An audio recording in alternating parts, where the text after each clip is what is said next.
تارك زیری پای هر حیوانی است، زلف سانمی و ابروی جانان است. تارک زیری پای هر حیوانی است، زلف سانمی و ابروی جانان است.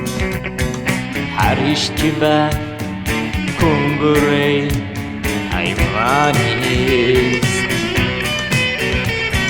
انگشت وزیر یوسری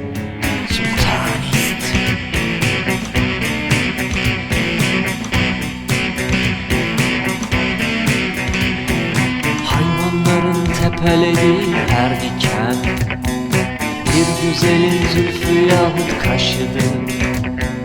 Hayvanların tepelediği her diken, bir güzelin zülfü yahut kaşıdı. Sarayları kubbeleyen her tuğla, bir vezirin parmağı bir sultanın başıdır.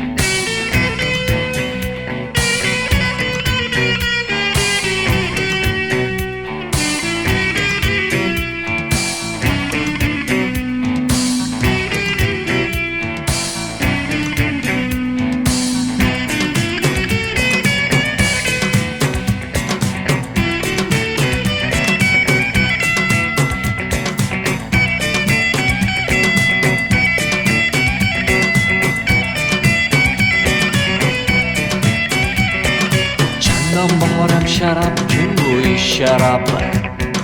Ayet torap, çon revan zeri torap. Çandan baharım şarap, kim bu iş şarap? Ayet torap, çon revan zeri torap. Haber seri, aqiman rasad mahmuri. Az bu iş şarabi men şevad از تو حرامه.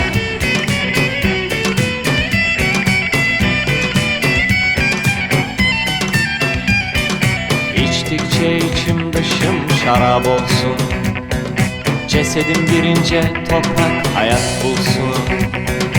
İçtikçe içim dışım şarap olsun, cesedim girince toprak hayat bulsun. Mezarımın başına dikilen her softa, güllerin kokusundan mest olsun, harap olsun. Güllerin kokusundan mest olsun, harap olsun.